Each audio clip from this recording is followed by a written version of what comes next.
السلام علیکم ورحمۃ اللہ وبرکاتہ۔ ان الحمد للہ نحمده ونستعینه ونستغفره ونعوذ باللہ من شرور انفسنا ومن سیئات اعمالنا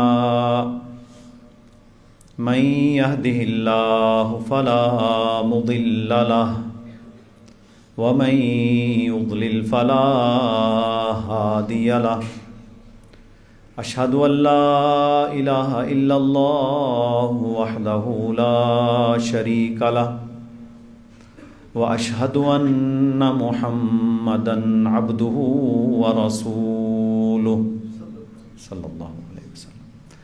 اما بعد فإن اصدق الحديث كتاب الله وخير الهدي هدي محمد صلى الله عليه وسلم وشر الأمور محدثاتها وكل محدثة بدعة وكل بدعة ضلالة وكل ضلالة في النار۔ اعوذ باللہ السمیع العلیم من الشیطان الرجیم من ہمزہ ونفخہ ونفثہ۔ یا ایہا الذین آمنوا اتقوا اللہ حق تقاتہ ولا تموتن الا وانتم مسلمون۔ یا ایہا الناس اتقوا ربکم الذی خلقکم من نفس واحدہ وخلق منها زوجها وبث منهما رجالا كثيرا ونساء واتقوا الله الذي تساءلون به والأرحام إن الله كان عليكم رقيبا۔ يا أيها الذين آمنوا اتقوا الله وقولوا قولا سديدا يصلح لكم أعمالكم ويغفر لكم ذنوبكم ومن يطع الله ورسوله فقد فاز فوزا عظيما۔ رب اشرح لي صدري ويسر لي أمري واحلل عقدة من لساني يفقهوا قولي۔ اللهم صل على محمد وعلى آل محمد كما صليت على إبراهيم وعلى آل إبراهيم إنك حميد مجيد۔ اللهم بارك على محمد وعلى آل محمد كما باركت على إبراهيم وعلى آل إبراهيم إنك حميد مجيد۔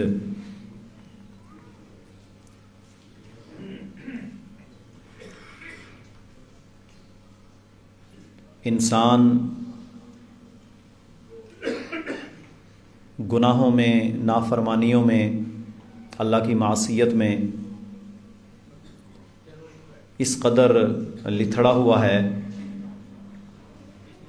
کہ اگر اللہ کی رحمت نہ ہو اور اللہ رب العالمین نے توبہ کا دروازہ سورج مغرب سے طلوع ہونے سے پہلے تک اور انسان کے حلق سے غرغرے کی آواز یعنی موت سے پہلے تک نہ کھلا رکھا ہو تو کوئی شخص بھی عذاب سے بچ نہیں سکتا، حتیٰ کہ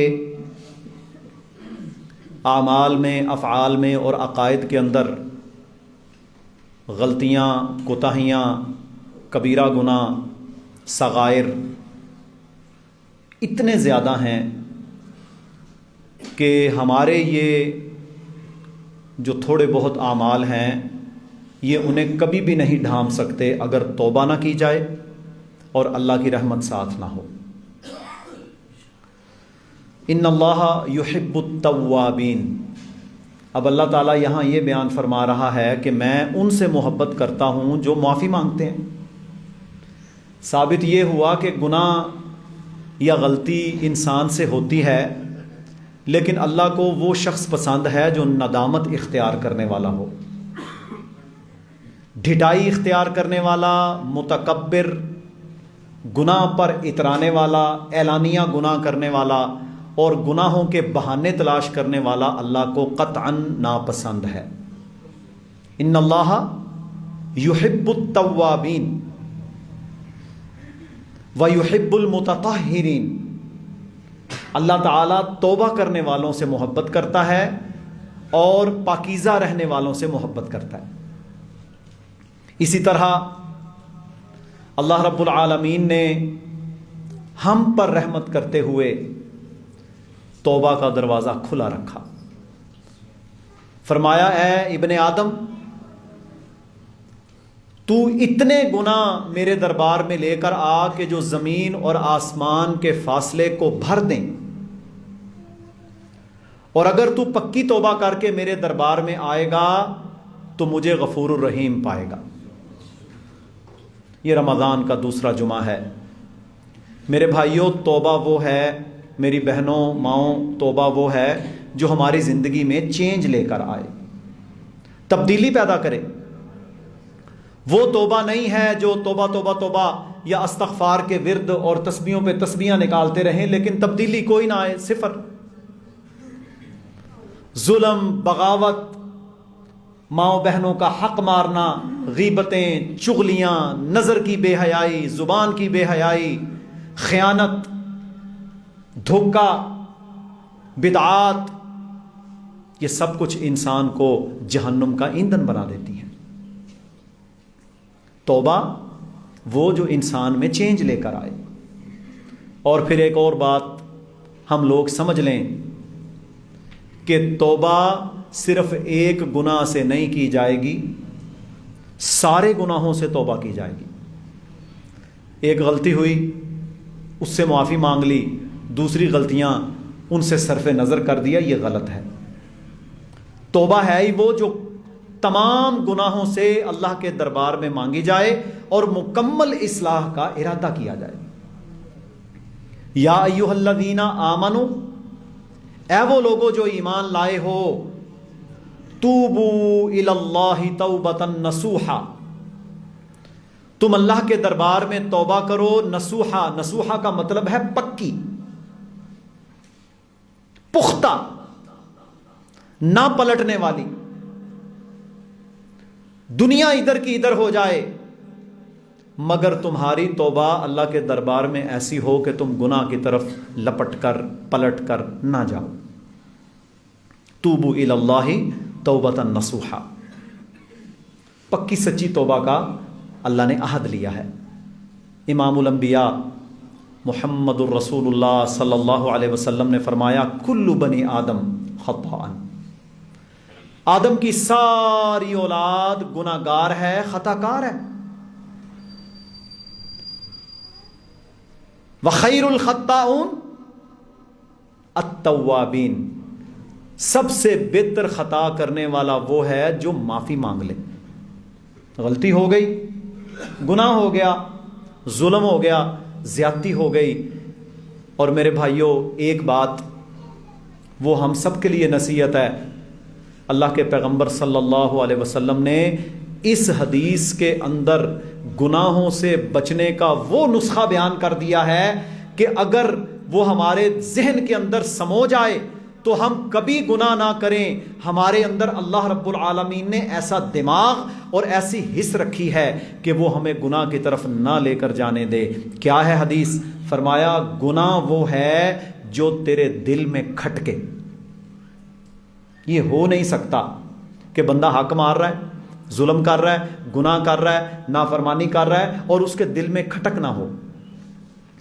فرمایا گناہ وہ ہے جو تیرے دل میں کھٹکے، جب کھٹک آئے، جب آواز آئے تو کام یہ کرنا ہے کہ پلٹ آنا ہے، رجوع کرنا ہے۔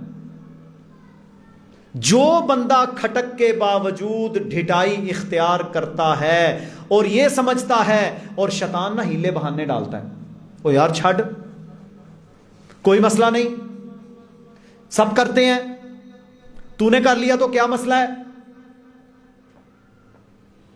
لوگ بھی تو یہی کر رہے ہیں، دیکھ تیری کتنی قربانیاں ہیں، دیکھ تو کتنا پرانا نمازی ہے، دیکھ تو نے یہ کیا۔ وہ کیا کرتا ہے؟ وہ بندے کی نیکی اور تقوی جو جتنا اس نے کیا ہوتا ہے اس کے سامنے لے کر آتا ہے اس کو ایک گناہ پر لانے کے لیے. نہ یہ کام نہیں کرنا. کھٹک آئی، ذہن مطمئن نہیں، دل میں کھٹک ہے یار یہ کام غلط ہے، فوری طور پر اس سے باز آ جائے. یہ اللہ کے نبی صلی اللہ علیہ وسلم نے نسخہ بیان کیا. جو بندہ کسی عمل پر کھٹکنے کے باوجود اس عمل کو جاری رکھتا ہے وہی تو گناہ ہے.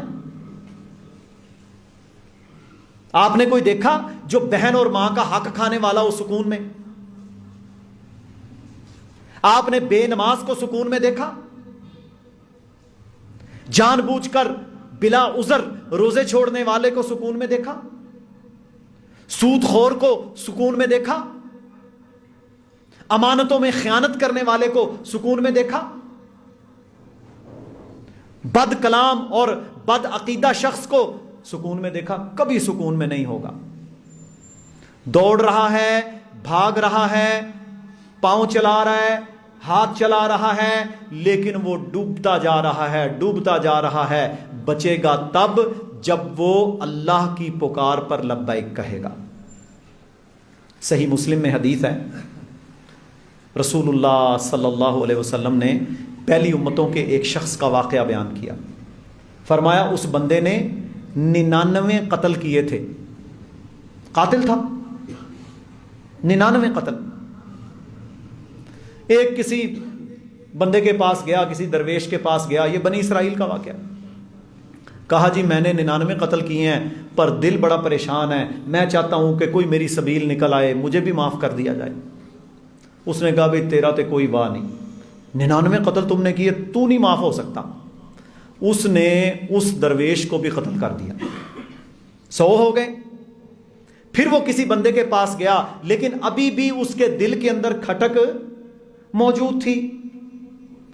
اس بندے نے کہا بات یہ ہے کہ جس معاشرے اور سوسائٹی اور یاری دوستی اور کلچر کے اندر جن لوگوں کے اندر تیرا اٹھنا بیٹھنا ہے، تو رہ رہا ہے، یہ لوگ ایسے ہیں کہ یہ تجھے گناہ کی طرف، نافرمانی کی طرف ابھارتے ہیں. تو اس طرح کر، اس علاقے کو، بستی کو چھوڑ، اپنا سامان لے اور فلاں علاقے میں فلاں لوگوں کے پاس چلا جا، بڑے نیک ہیں، متقی پرہیزگار ہیں، اپنے دور کے نبی کی تعلیمات کو ماننے والے ہیں، تو بچ جائے. اچھا اس بندے نے دیکھے نا یہ عمل ہے، اس بندے نے آؤ دیکھا نہ تاؤ دیکھا، فوری طور پر زاد راہ لی، اپنا مال اسباب اٹھایا اور چل پڑا.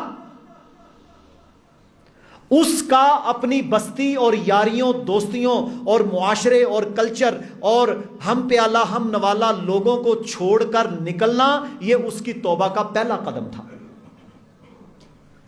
عمل کا قدم شروع ہو گیا نا، بھاگ پڑا. اب اللہ کی تقدیر غالب آئی کہ رستے میں اس کی موت آ گئی. ابھی وہ پہنچا ہی نہیں وہاں نیک لوگوں کے پاس. صحیح مسلم میں حدیث ہے، نیک لوگوں کے پاس نہیں پہنچا، موت آ گئی. اب ہوا کیا؟ اللہ رب العالمین نے ہمارے لیے نمونہ بنانا تھا. اللہ تعالیٰ نے، اللہ کے فرشتے، رحم والے بھی آگے جنتی اور جہنمی بھی آگے، دونوں فرشتے آگے. وہ کہتے ہیں ساڈا ہے یہ تے 100 بندیاں دا قاتل ہے، یہ 100 بندوں کا قاتل ہے، ہم اسے لے کر جائیں گے. دوسرے نے کہا یہ توبہ کر کے آیا ہے، آپ اسے لے کر نہیں جائیں گے، ہم لے کر جائیں گے. اب وہاں کیا ہوا؟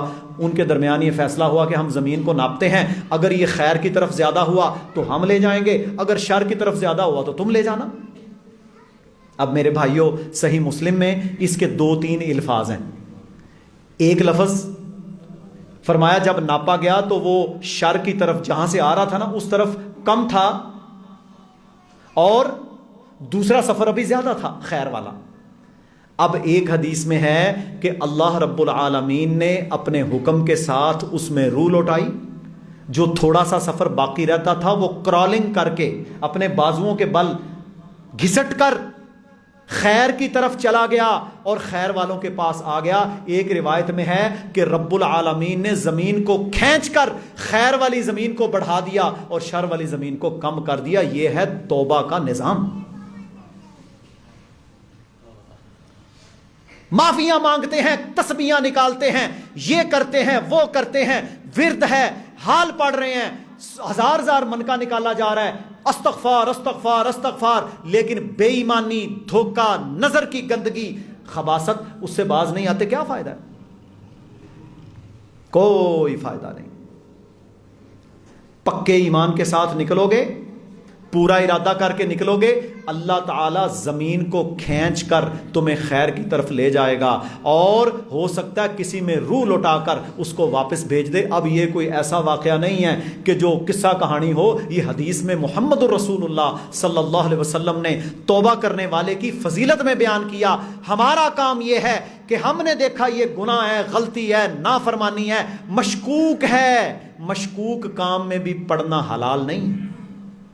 حضرت نعمان بن بشیر رضی اللہ عنہ سے روایت ہے، صحیح بخاری میں، رسول اللہ صلی اللہ علیہ وسلم نے فرمایا، الحلال بین والحرام بین، حلال بھی واضح ہے، حرام بھی واضح ہے، وبینہما امور مشتبہات، ان کے درمیان مشتبہ، مشکوک، شک والے امور ہیں جن کے بارے میں کنفرم نہیں کہ چنگا یا ماڑا، اچھا ہے یا برا ہے۔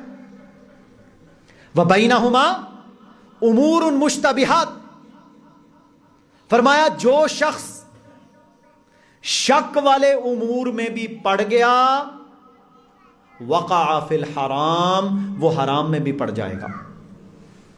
اور جس نے مشکوک کاموں سے بھی اپنے آپ کو بچا لیا، اس نے اپنے دین اور عزت کو محفوظ رکھ لیا۔ میرے بھائیو، یہاں صرف دین کی بات نہیں آئی، عزت کی بات بھی آئی۔ یہ بڑی سوچنے والا پوائنٹ ہے، میں نے اس کے اوپر تفاسیر پڑھی، بڑا حیران رہا۔ کہتے ہیں گناہ کا کام، شک والا کام، یہ دین کی بربادی تو کرتا ہی کرتا ہے، یہ بندے کو بے عزت بھی کروا دیتا ہے۔ آپ دیکھیں گے مشکوک اور حرام کام کرنے والا وہ دنیا کی نظروں کے اندر بے عزت ہو جاتا ہے۔ تو فرمایا جس نے حرام سے اپنے آپ کو بچایا، اس نے شک والی بات سے بھی بچا لیا، تو وہ دین اور عزت کو محفوظ کر لے گا۔ اللہ اکبر۔ اور میرے بھائیوں، اللہ کے نبی صلی اللہ علیہ وسلم نے فرمایا، مومن کی مثال تو گھوڑے کی طرح ہے، مومن کی مثال تو گھوڑے کی طرح ہے جو اسی کی طرف لوٹ آتا ہے۔ گھوڑا کبھی بھی اپنے مالک کو نہیں چھوڑتا، اور مومن بھول جاتا ہے پھر ایمان کی طرف لوٹ آتا ہے۔ مومن بھول جاتا ہے پھر اپنے ایمان کی طرف لوٹ آتا ہے۔ اور اس حدیث کے اندر، یہ ابو داؤد کے اندر تفصیلی روایت ہے، یہ بھی فرمایا تمہارا کھانا صرف متقی کھائے۔ جب ہم کسی کی دعوت کرتے ہیں نا، تو اس میں دو قسمیں ہیں دعوت کی۔ روزہ کھلوانا ہے، دعوت کرنی ہے، دو قسمیں۔ آپ جب پرسنلی کسی کو مخاطب کرتے ہیں، بلاتے ہیں، تو اللہ کے نبی کا حکم ہے تمہارا کھانا کون کھائے؟ متقی۔ زانی، بدکار، نافرمان وہ تمہارے دسترخوان پہ نہ بیٹھے۔ کیوں؟ کہ تمہارا تعلق اور محبت جن لوگوں کے ساتھ ہوگی، تمہارا حشر بھی انہی کے ساتھ ہوگا، تمہارا حشر بھی انہی کے ساتھ ہوگا۔ یہ اللہ کے نبی کا حکم ہے۔ آپ متقی، پرہیزگار، نمازی لوگوں کی دعوت کریں، بلائیں، ان کے ساتھ تعلق رکھیں، تو میرے بھائیوں کیا فائدہ ہوگا کہ وہ آپ کو خیر کی طرف لے کے جائیں گے۔ رسول اللہ صلی اللہ علیہ وسلم نے فرمایا، اچھے بندے کے ساتھ تعلق رکھنا ایسا ہے کہ جیسا تم عطر کی دکان پر جاتے ہو، اور وہاں سے اگر عطر نہیں بھی خریدتے تو پھر بھی تمہارے کپڑوں سے خوشبو آنا شروع ہو جاتی ہے۔ اور برے بندے کی مثال ایسے ہے جیسے کسی لوہار کی بھٹی پر جاتے ہو، وہاں اگر تم کوئی کام نہیں بھی کرتے پھر بھی کوئی چنگاری اڑ کے تمہارے کپڑوں کو جلا دے گی۔ بری مثال یہ ہے۔ اور میرے بھائیوں اور بہنوں، اب ہم سب سے اہم چیز، یہ ہم اکثر بیان کرتے ہیں، یہ سیکھنا چاہتے ہیں۔ آپ اسے سمجھ لیں، غور کے ساتھ سیکھ لیں، انشاءاللہ اللہ تعالیٰ توبہ قبول کرے گا۔ دنیا میں کوئی ایسا گناہ نہیں ہے جس کی معافی نہ ہو، لیکن شرطیں کتنی ہیں؟ دو۔ پہلی شرط، جب تک میرے حلق سے غرغرے کی آواز پیدا نہیں ہوتی۔ جب بندہ مرتا ہے نا تو اس کے دل سے اس کے حلق سے غرغرہ نکلتا ہے، او اس طرح کی آواز نکلتی ہے، یہ آخری ہوتا ہے۔ جب غرغرے کی آواز پیدا ہو گئی پھر کوئی توبہ نہیں، اور جب سورج مغرب سے طلوع ہوگا پھر بھی توبہ کا دروازہ بند ہو جائے گا۔ حالانکہ حدیث میں موجود ہے جس دن 3 دن سورج نہیں نکلنا قیامت کے قریب، ساری دنیا گھروں سے باہر آ جائے گی اور ہلکان ہو جائے گی، حتیٰ کہ جب سورج مغرب سے طلوع ہوگا سارے انسان ایمان لے آئیں گے، لیکن وہاں توبہ کا دروازہ بند کر دیا جائے گا۔ 2 پوائنٹ ہیں۔ اب میرے بھائیوں توبہ قبول کیسے ہوگی یہ سن لیں۔ میں نے اس کی کچھ چیزیں تو بیان کر دیں کہ برائی کو چھوڑنا ہے، گندے لوگوں کو چھوڑنا ہے، معاشرے کو چھوڑنا ہے، جو کھٹکے وہ نہیں کرنا، برائی سے نکل کر اچھائی میں جانا ہے، اچھے لوگوں کی مجلس اختیار کرنی ہے، اچھے لوگوں کی دعوت کرنی ہے، نیک لوگوں سے تعلق رکھنا ہے، نیک لوگوں سے محبت رکھنی ہے، بے ایمان اس قسم کے حرام خور لوگوں سے دور رہنا ہے۔ وہ تمہیں گناہ پر لے کر آئیں گے۔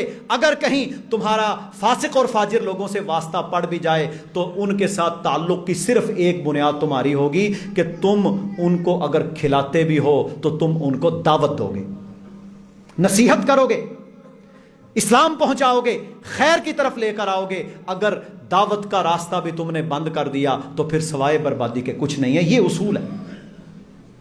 اب توبہ کیسے قبول ہوگی جی؟ توبہ کی قبولیت کی بنیادی طور پر 3 شرطیں ہیں۔ کتنی شرطیں ہیں جی؟ توبہ کی قبولیت کی 3 شرائط ہیں۔ پہلی شرط، جو گناہ کر رہا ہے اسے فی الفور چھوڑ دے۔ جو گناہ کر رہا ہے فی الفور چھوڑ دے۔ دوسری شرط، ندامت، شرمندگی، احساس اس کے دل کے اندر پیدا ہو۔ یہ نہیں کہ توبہ کر دی، گناہ چھوڑ دیا، لیکن فخر کے ساتھ بیان کرتا رہے، او جناب سانو تو لوگ جان دے نہیں، ہمیں تو لوگ جانتے ہی نہیں، ہم تو یہ ہیں، ہم نے یہ کیا، میں تو یہ تھا، میں تو ایسا ہوں، بیان کرتے ہیں نا لوگ۔ نہ، یہ ندامت نہیں ہے۔ ندامت کیا ہے؟ اگر کہیں اس کا کوئی گناہ ماضی کا اس کے سامنے آ بھی جائے تو وہ مجلس کے اندر کہے اللہ کی قسم میں اس پر شرمندہ ہوں، اور میں آپ سے بھی کہتا ہوں کہ آپ شرمندہ ہوں اگر کوئی گناہ کیا ہے۔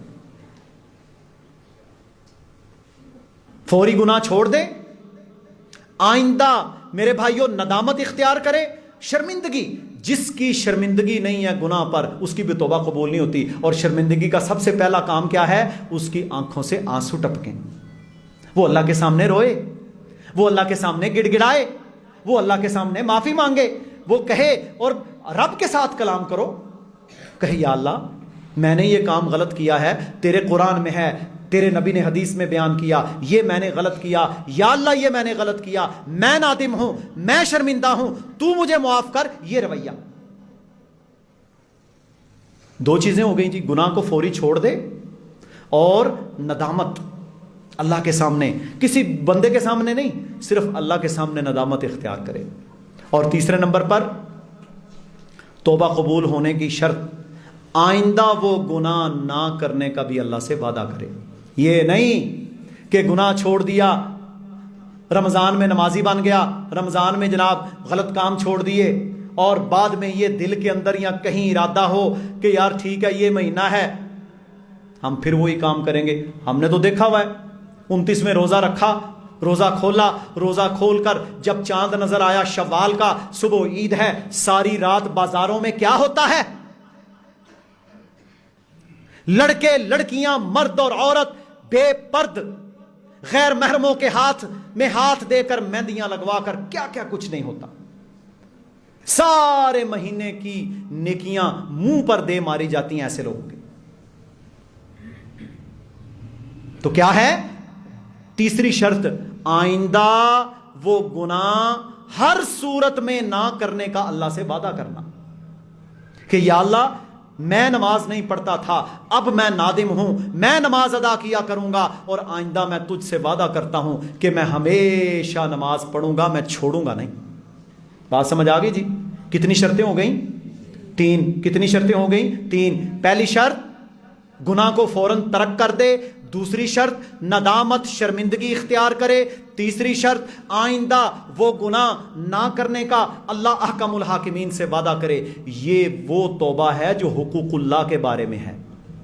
یہ کون سی توبہ ہے جی؟ حقوق اللہ کے بارے میں.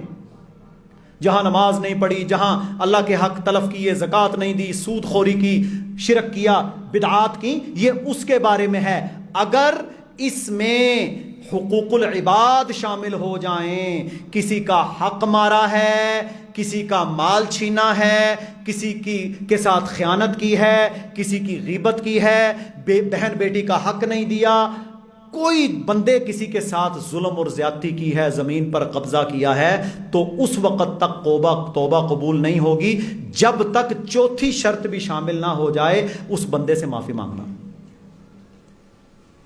اس بندے سے بھی معافی مانگنی ہے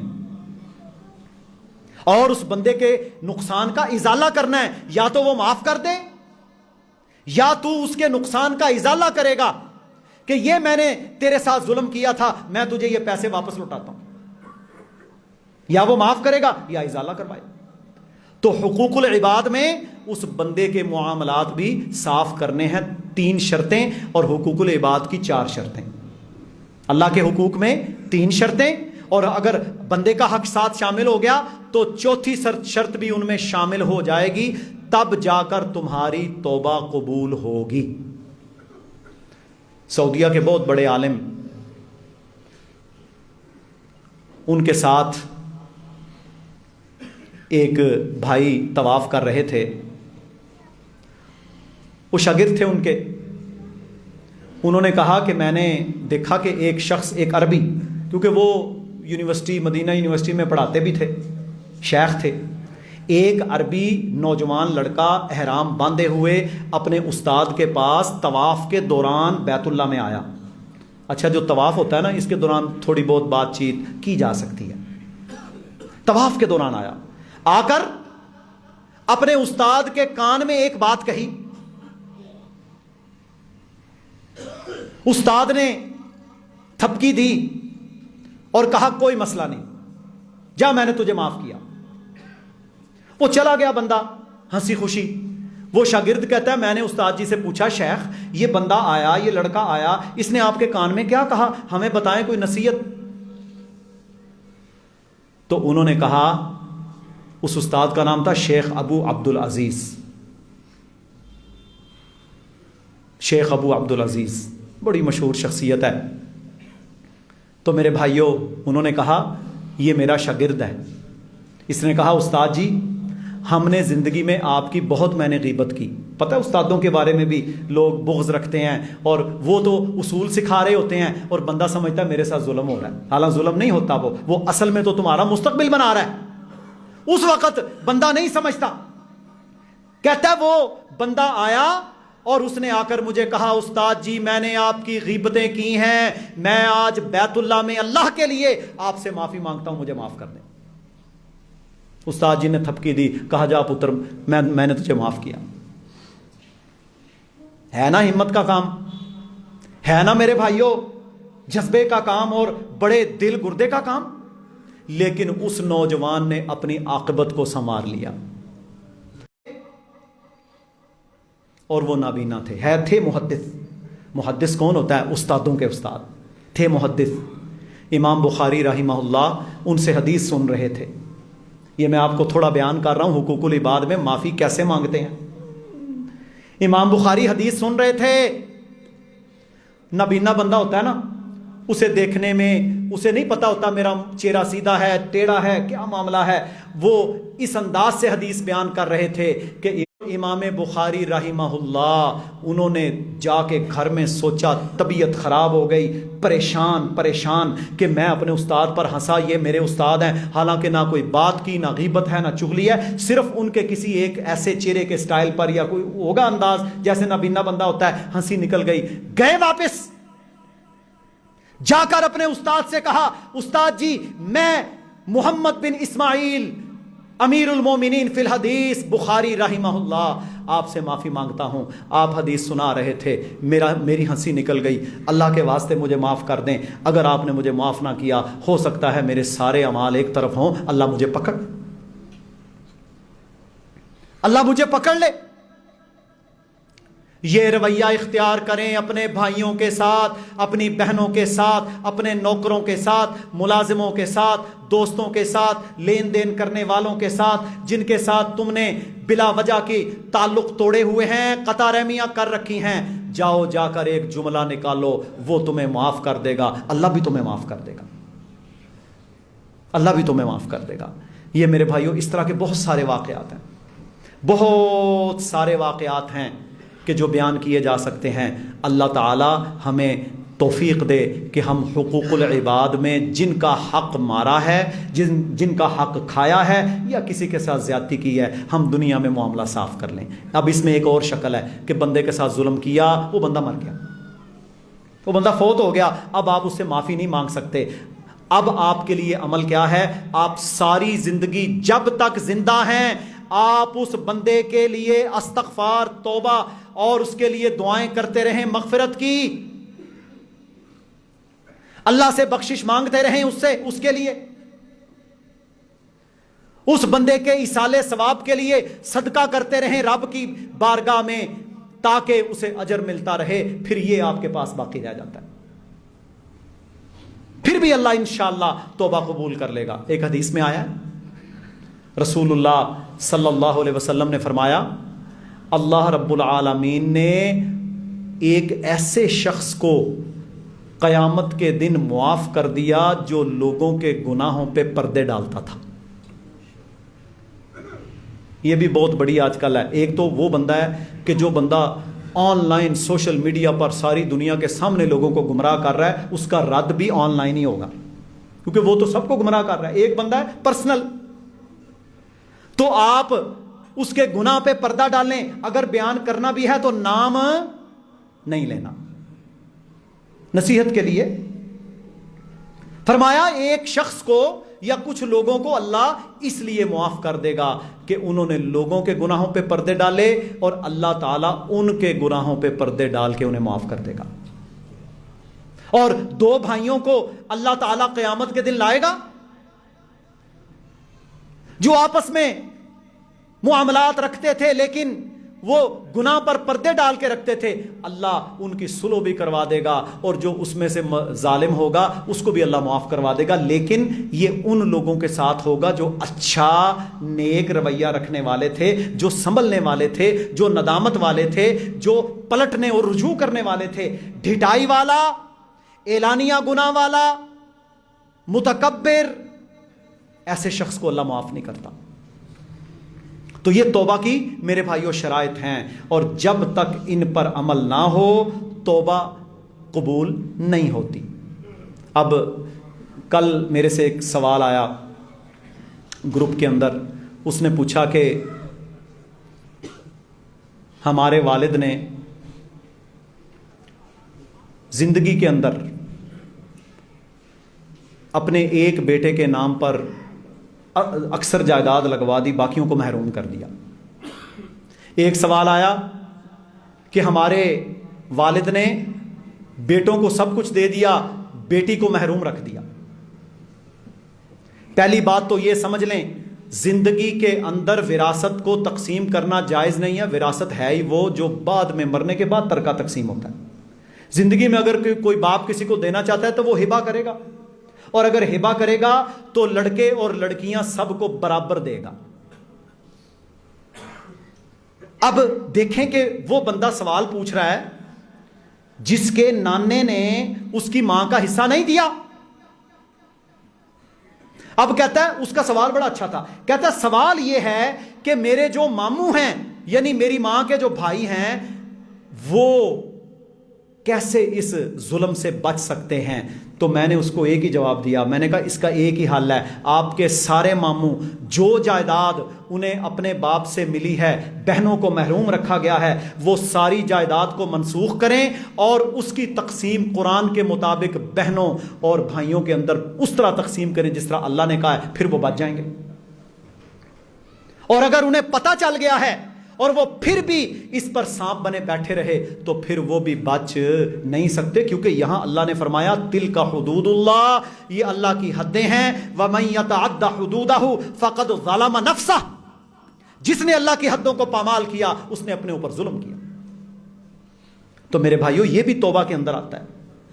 تو اللہ تعالی ہمیں تھوڑی سی لسٹ بنا کر، تھوڑے دماغ کے اندر لا کر، تھوڑا سوچ کر اس پر وقت لگائیں، اکیلے بیٹھ کر سوچیں جن جن کے حقوق معاملات میں کوتاہی غلطی ہوئی، جو فوت ہو گیا اس کے لیے استغفار کریں، جو زندہ ہے جا کے اس کا ہاتھ پکڑ کر علیحدگی میں لے جائیں، معافی مانگ لیں گے، انشاءاللہ اللہ آپ کی عزت میں اضافہ کرے گا۔ رسول اللہ صلی اللہ علیہ وسلم نے فرمایا من تواضع للہ، جو اللہ کے لیے عاجزی اختیار کرتا ہے، جو اللہ کے لیے عاجزی اختیار کرتا ہے، رفعہ اللہ، اللہ اسے اونچا کر دیتا ہے، اللہ اسے اونچا لے جاتا ہے۔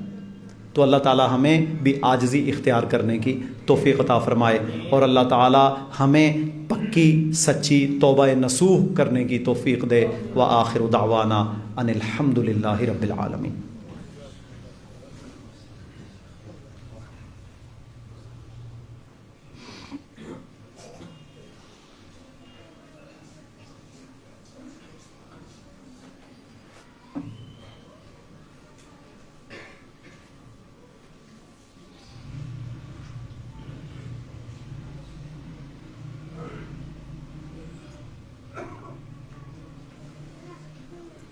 ان الحمد للہ نحمده ونستعینه ونستغفره ونعوذ باللہ من شرور انفسنا ومن سیئات اعمالنا من يهده اللہ فلا مضل له ومن يضلل فلا هادی له، اشہد ان لا الہ الا اللہ وحدہ لا شریک لہ واشہد ان محمدا عبدہ ورسولہ، اما بعد۔ میرے بھائیوں اور بہنوں،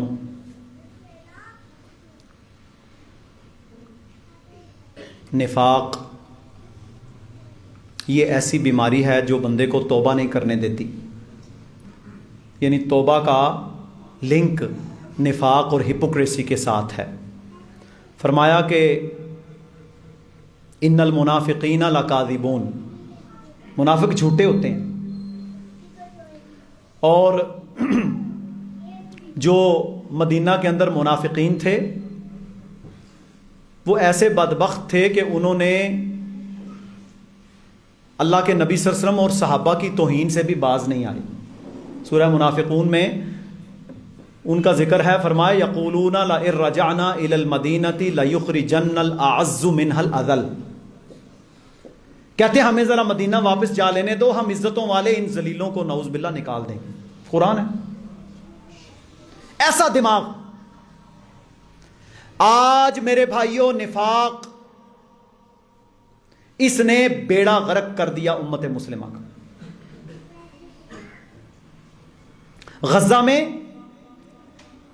امت مسلمہ کا صبح و شام قتل عام جاری ہے۔ وہ گندے پانی کے ساتھ روزے رکھ رہے ہیں، ان کی مسجدوں کو ملیا میٹ کر کے ڈھیر بنا دیا گیا، اس کے اوپر وہ نماز تراویح اور نمازیں ادا کر رہے ہیں۔ ساری دنیا کا کفر ان کو مارنے والوں کے ساتھ ہے۔ ساری امت مسلمہ خاموش تماشائی، ساری امت مسلمہ۔ پھر کہتے ہیں عذاب آ گئے، حالات خراب ہو گئے، مسئلے بن گئے۔ 25 لاکھ امت مسلمہ کے لوگ، اور میرے بھائیوں ایک ہوتا ہے سیاسی مسئلہ، زمین کا مسئلہ، بارڈر سرحد کا مسئلہ، فرقہ واریت کا مسئلہ، رنگ و نسل کا مسئلہ، ان میں سے کوئی مسئلہ نہیں ہے، ان کا صرف ایک مسئلہ ہے، وہ ہے بیت المقدس۔ کوئی اور مسئلہ ہے فلسطینیوں کا؟ کوئی بتائیں۔ نہ فرقے کی جنگ، نہ رنگ و نسل کی جنگ، ان کے بچوں کو اس لیے شہید کیا جا رہا ہے کہ وہ بیت المقدس کے محافظ ہیں، حالانکہ ہمیں بھی ہونا چاہیے تھا، ساری امت مسلمہ کو ہونا چاہیے تھا۔ وہ بیت المقدس کے محافظ جس وجہ سے آج ان کے ساتھ خون کی ہولی کھیلی جا رہی ہے۔ اور میرے بھائیوں، حالات اس قدر دگرگوں کہ آپ سوچ نہیں سکتے۔ ابھی وہ کہتے ہیں جی ہم یہ کر دیں گے، جہاں پہ کیمپ ہیں مظلوموں کے ان کے اوپر بمباری، جہاں مزدور ہیں وہاں بمباری، جہاں لوگ لائنوں میں لگے آٹا لے رہے ہیں وہاں بمباری، نہ عورتوں کو چھوڑتے ہیں نہ بچوں کو۔ ہم بھی افطاریاں اور سحریاں کرتے ہیں، ہم کم از کم انہیں یاد تو رکھیں۔ اور ایسے لوگ بھی موجود ہیں کہ جن کے دسترخوانوں پہ کوک، فانٹا اور پیپسی اور میکڈونلڈ اور سٹار بکس اور ان کی پروڈکٹس موجود ہیں۔ ایک بندہ کہہ رہا تھا جی کوئی مسئلہ نہیں، ساری یہودیوں کی پروڈکٹس ہیں، کس کس کو چھوڑو گے؟ ارے ظالم، جو چھوڑ سکتے ہو وہ تو چھوڑو، جہاں مجبور ہو وہ الگ بات ہے۔ اگر سارا کلچ پوری دنیا پر دوائیوں میں، کھانے پینے کی چیزوں میں ان کا ہے، جہاں تک تم کر سکتے ہو تمہیں حکم بھی یہی ہے، فاتقوا اللہ ما استطعتم، جتنا تم میں تقوی ہے، جتنا تم ڈر سکتے ہو اتنا اللہ سے ڈرو، سادہ غذا پر آؤ۔ اچھا، ایک تو ہوتا ہے فائدے کی چیز، جتنے کھانے کی چینز ہیں ان میں سے کوئی ایک بھی کھانے کی چین ایسی نہیں ہے جو خیر رکھتی ہو اپنے اندر۔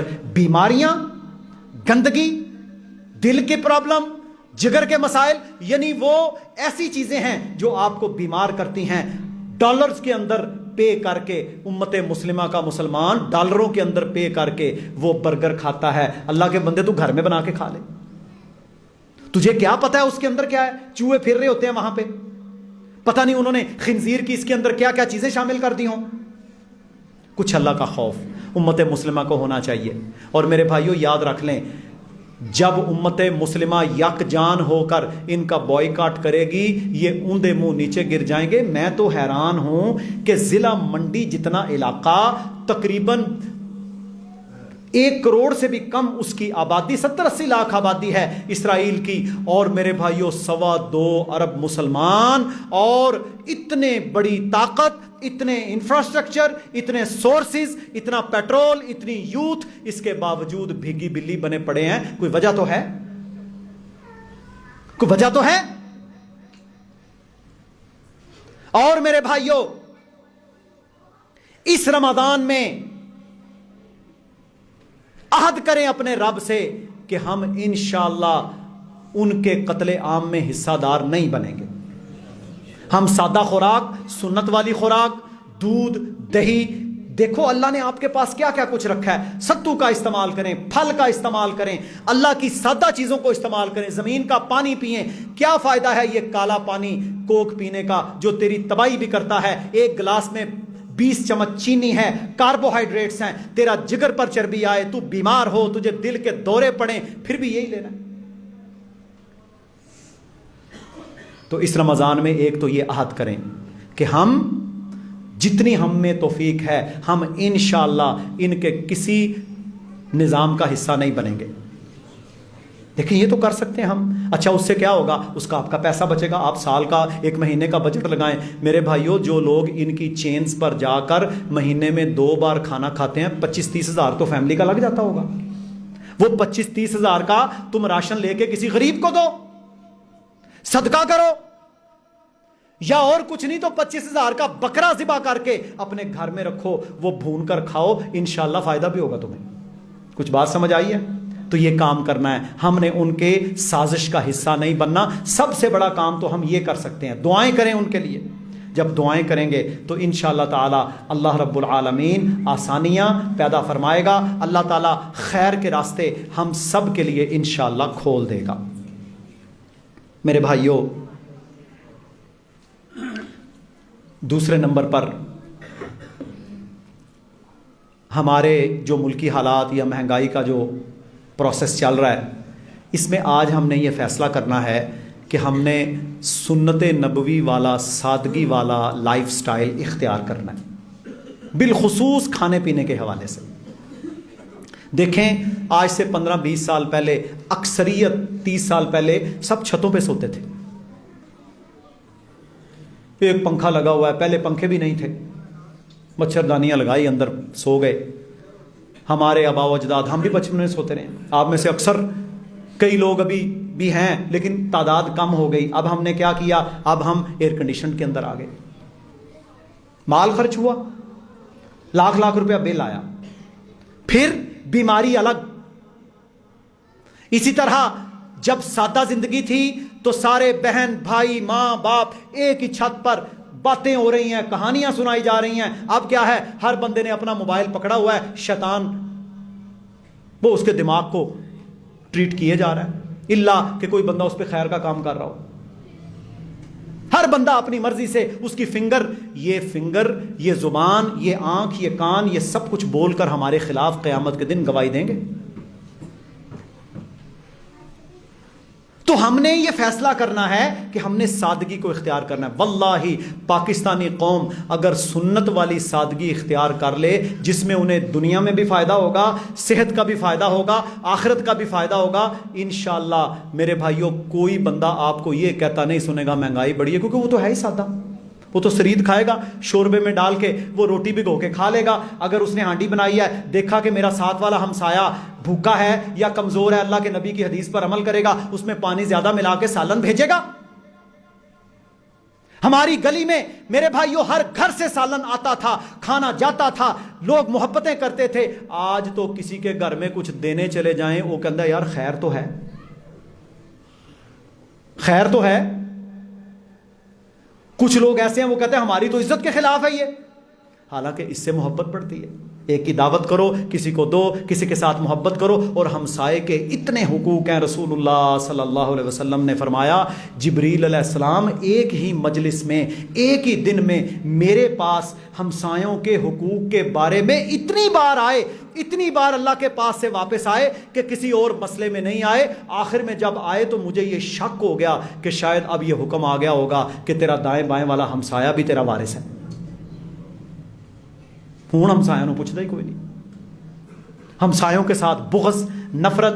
اس نے اچھی بلڈنگ بنا لی تو نظر لگاتا رہے گا، او بھائی اگر اس نے حلال مال سے اچھی بلڈنگ بنائی ہے، اچھی گاڑی لے لی ہے، اچھا لباس وہ پہنتا ہے، حلال مال سے اس نے کما لیا ہے، تو اس سے دعا کرنا جس نے اس کو دیا. کیا ماشاء اللہ لا قوت الا باللہ، تجھے اللہ نے دیا، اس کے علاوہ طاقت اور قوت کوئی نہیں ہے. اور ساتھ اٹھا ہاتھ، کہا یا اللہ جو تو اس کو دینے والا ہے مجھے بھی عطا کر. اللہ کے خزانوں میں کمی تو کوئی نہیں میرے بھائیوں. جو بندہ حسد کرتا ہے نا، جو بندہ حسد سے کڑتا ہے، کسی کو نظر لگاتا ہے، وہ بنیادی طور پر اللہ کی تقدیر کا منکر ہوتا ہے، اللہ کا نافرمان، ناشکر ہے. ہم نے یہ کام نہیں کرنا انشاءاللہ. یہ آپ کے اعمال کو بچانے والا کام ہے. تو میرے محترم بھائیوں انشاءاللہ ہم اللہ سے دعا کرتے ہیں اللہ تعالی ہمیں عمل کی توفیق دے. زندگی کا کوئی پتہ نہیں ہے، ایک لمحے کے لیے. جب میرا ایکسیڈنٹ ہوا نا، میرے دوست مجھے ملے، پچھلے دنوں ہم بیٹھے ہوئے تھے، وہ مجھے کہتے ہیں ہمیں 99% یقین تھا آپ نے بچنا کوئی نہیں. اور ہم یہ بات کر رہے تھے کہ یار تیاری کرو. دیکھیں نا مر گیا بندہ، جنازہ کیا کرنا ہے کیا نہیں کرنا. میرے بھائیوں کوئی زندگی کا پتہ ختم ہو گئی. سارے منصوبے، سارے میرے بھائیوں جو مستقبل کے فیصلے تھے وہ وہیں رہ جاتے ہیں. بندہ چلا جاتا ہے، اس کی اولاد، اس کے بیوی بچے پل جاتے ہیں. کوئی ان کا والی وارث بنتا ہے اللہ کے علاوہ. اس لیے اللہ کے ساتھ ہم اپنے معاملات صاف رکھیں، ہر نماز آخری سمجھ کے پڑھیں، ہر وقت تیار رہیں کہ ہم نے رب کی بارگاہ میں جانا ہے. گناہوں سے، بدکاریوں سے، نافرمانیوں سے بچیں، فضول غیبتوں کے چغلیوں کے اندر نہ پڑیں. لا یعنی چیزیں جہاں آپ کا مطلب نہیں ہے وہاں جانے کی ضرورت ہی کوئی نہیں ہے. جہاں رشتے توڑ رکھے ہیں ان کے ساتھ جوڑو، مل جاؤ، اللہ کو راضی کر لو. یہی اصل زندگی کا سامان ہے، دنیا میں بھی اور آخرت میں بھی. 2 اعلان ہیں میرے بھائیوں. ہمارے بھائی ہیں وسیم فاروقی صاحب، ان کی والدہ فوت ہو چکے ہیں. کہتے ہیں دعا کریں اللہ انہیں جنت عطا فرمائے. دیکھیں میرے بھائیوں ہم سب کی یہ خواہش ہے. میرے والد بھی فوت ہوئے، کسی کی والدہ، کسی کے والد فوت ہوئے ہیں. ہم دعا کرتے ہیں کہ اللہ سبحانہ و تعالی وسیم فاروقی کی والدہ کو معاف کر دے اور انہیں جنت میں جگہ عطا فرمائے.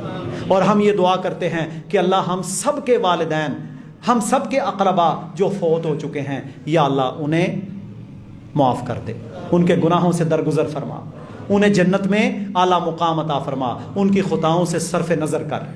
ہم یہ دعا کرتے ہیں اور ساتھ یہ بھی دعا کرتے ہیں یا اللہ جو بیمار ہیں انہیں شفاء کاملہ عاجلہ عطا فرما، یا اللہ جو ایمان کمزور والے ہیں انہیں اس مبارک مہینے میں مضبوط ایمان عطا فرما، یا اللہ جو تنگی کے اندر ہیں یا اللہ ان کی مفلسی کو دور فرما دے، یا اللہ جو مصیبتوں میں ہیں ان کی مصیبتوں کو دور فرما دے، یا اللہ جو پریشانیوں میں ہیں ان کی پریشانیوں کو دور فرما دے، یا اللہ جن کی اولادیں نافرمان ہیں ان کی اولادوں کو فرما بردار بنا، یا اللہ جو بے اولاد ہیں انہیں اولاد نرینہ عطا فرما، تیرے خزانوں میں کوئی کمی نہیں۔ تو میرے بھائیوں ہم یہ دعا کرتے ہیں کہ یا اللہ فلسطین کے غزہ کے مسلمانوں کی مدد فرما، یا اللہ امت مسلمہ کے حکمرانوں کو ہدایت عطا فرما، یا اللہ امت مسلمہ کے حکمرانوں کو ہدایت عطا فرما، یا اللہ ہمیں غیرت عطا فرما، ابو بکر عمر اور عثمان و علی رضی اللہ عنہم والی امت مسلمہ کو غیرت عطا فرما، یا اللہ ہمیں کفر کے ساتھ یاریاں لگانے کی بجائے ان کے ساتھ اصول کی بنیاد کے اوپر تعلق رکھنے کی توفیق عطا فرما، یا اللہ پاکستان کی حفاظت فرما، پاکستان کی حفاظت فرما۔ اور میرے بھائیوں ایک بھائی کہتا ہے میری بیوی کی خواہش ہے کہ عمرہ کرے لیکن پیسوں کا مسئلہ کہتی ہے کہ بینک سے قسطوں پر۔ ہاں دیکھیں میرے بھائیوں ان اللہ تعالی طیب، اللہ پاک ہے، لا یقبل الا طیبا، اللہ طیب کے سوا کوئی چیز قبول نہیں کرتا۔ تم کیوں سودی قرضہ لے کر عمرہ کرنا چاہتے ہو؟ عمرہ تو فرض ہی نہیں ہے۔ عمرہ اور حج اس پر فرض ہے من استطاع الیہ سبیلا، جو اتنا حلال مال رکھتا ہو کہ وہ جا سکتا ہے۔ اس میں وہ شرط نہیں ہے نماز والی۔ آپ عمرہ کریں، حج کریں، اگر آپ کے پاس استطاعت ہے، ایک بندے کے پاس طاقت ہی نہیں تو اس کے اوپر عمرہ کرنا فرض نہیں ہے، حج کرنا فرض نہیں ہے۔ ساری زندگی اگر طاقت نہیں ملی انشاءاللہ اس سے سوال نہیں ہوگا۔ اگر وہ دوسرے اعمال کرتا رہے، نمازیں پڑھتا رہے، اذکار، تسبیحات، تہجد، اس میں تو پیسے کوئی نہیں نہ لگتے، بینک کے پاس نہیں جانا پڑتا، یہ کرتا رہے، اللہ اسے انشاءاللہ معاف کرے گا۔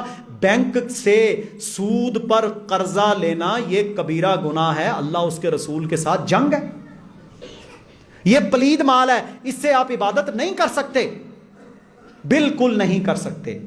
تو اللہ تعالیٰ سے دعا کریں اللہ سبحانہ و تعالیٰ ہم سب کو حلال پر توجہ دینے کی توفیق عطا فرمائے اور ہمیں ان سودی اداروں سے بچا کے رکھے۔ یہ سودی کلچ بھی سارا انہی کا ہے، سارا باطل انہی کا نظام ہے، پورا ملک IMF کا، سارے سودی قرضے، پھر آگے بینک، پھر آگے میرے بھائیوں مائکرو فائنانس بینک، چھوٹے قرضے، یہ سارا سودی جال ہے جس نے آج امت مسلمہ کا بیڑا غرق کیا ہوا ہے۔ حلال پر تھے آج سے 30-40 سال پہلے کوئی بندہ پریشان نہیں ہوتا تھا، الحمدللہ صبر شکر، چٹنی کے ساتھ روٹی، مسی روٹی تندوری کے اوپر لگا لی، لسی کے ساتھ کھا لی۔ ہم نے اپنے بزرگوں کو آم کے ساتھ، میرے بھائیوں خربوزے کے ساتھ روٹیاں کھاتے دیکھا ہے، اور لیکن وہ خوش تھے، کوئی کریمیں نہیں لگاتے تھے، وہ سرسوں کا تیل ہی سر پہ لگا لیا، وہی جسم پہ لگا لیا۔ سادہ دور تھا، صحت زیادہ تھی، 100 سال کی عمریں تھی۔ آج 22-25 سال کے نوجوان، 30-35 سال کے نوجوان دل کے مریض بن کے بیٹھے ہیں، یہ گند کھا کھا کے اور میرے بھائیوں حرام کر کر کے۔ اثر ہوتا ہے نا حرام کا، حرام بندے کو الٹا کے رکھ دیتا ہے۔ اللہ تعالی ہمیں حلال پر قائم رکھے، اللہ تعالی ہمیں خیر پر قائم رکھے، اللہ آپ سب کو اور مجھے ہدایت پر جمع رکھے، اور اللہ تعالیٰ ہم سب کی پریشانیاں مشکلات دور فرمائے، اللہ تعالیٰ فلسطین اور غزہ کے مسلمانوں کی مدد فرمائے۔ یہ بھائی بار بار دعا کیا کریں، بار بار دعا کیا کریں، ہر وقت ہر لقمے پر ان مظلوموں کو یاد رکھیں۔ انشاءاللہ وہ دن آئے گا جب اللہ تعالیٰ ان اسرائیل ظالموں کو دنیا سے نیست و نابود کر دے گا، یہ ہو کے رہنا، یہ آئے گا دن۔